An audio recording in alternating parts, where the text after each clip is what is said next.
Well, the Center for Creative Leadership has been in existence for about 50 years, and we were founded by a businessman that wanted to help create creative leaders and do that around the world. And of course, now 50 years later almost, we have 10 offices on a lot of continents. And here in the Asia Pacific, we have a headquarters in Singapore, we have an office in Shanghai, and an office in Gurgaon, India. But we've been spending some time in Sri Lanka because we find this a very fascinating place for leadership development.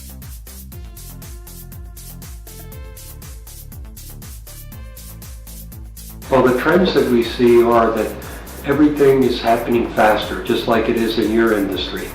And so people can't do 10-year plans anymore.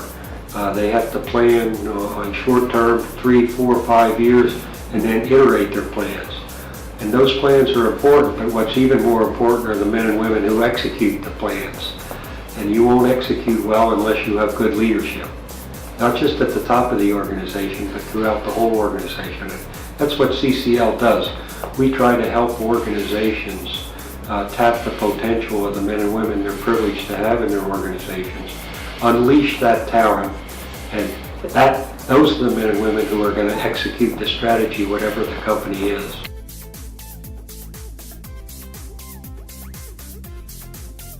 Well, we have a number of clients I'm probably not permitted to talk about, but some big companies here, and we're coming in just to talk to them, and we do leadership development here, and we've really enjoyed working with a number of organizations in Sri Lanka that are trying to execute their strategies. And although they have lots of choices, they've chosen us. We're very proud of that, and they've chosen us, I think, because we have this world global experience, but we're focused on the talent and the organizations in Sri Lanka and what their challenges are. Of course, there are a number of organizations here that have operations well outside of Sri Lanka.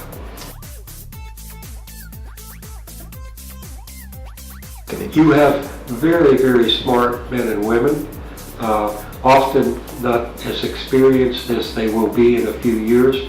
And what we're trying to do is not just work with the senior men and women in an organization, but actually we're concerned with interdependent leadership, which means we want to help even the first-time leaders, the middle managers, as well as the C-suite, as we say.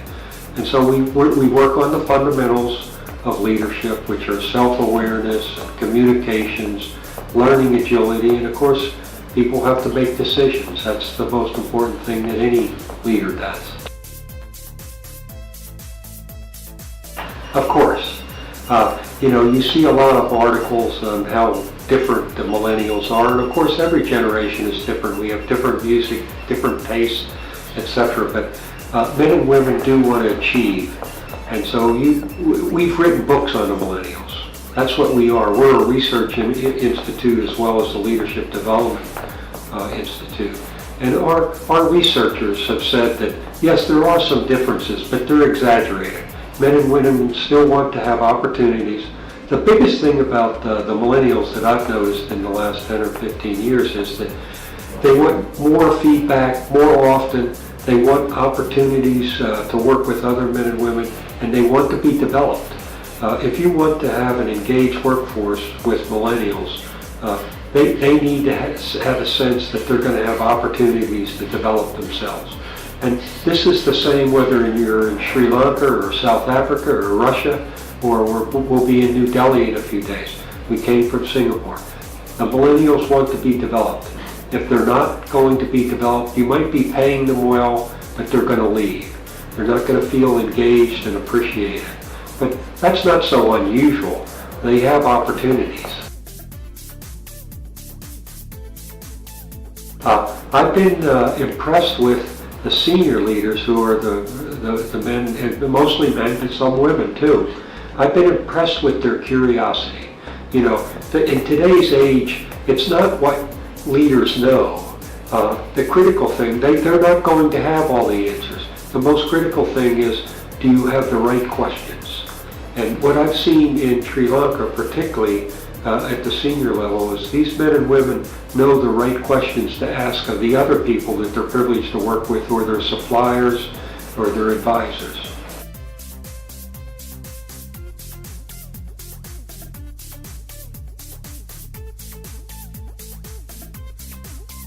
See, this is where managers, and we really call people leaders, obviously leaders are also managers, but you need to keep asking the right question. And when people give you the answer that they think you want, you have to delve deeper into it. That's the key. It's not necessarily the first question or the second question. It can be often the third question, the third why or the third what that brings out the sense. And of course, more important than that is you want people to feel comfortable telling you what they think, not what they think you want to know. So this is an important thing for leaders, that they have to make the men and women around them comfortable enough so that they will tell them what they're thinking. This is critical.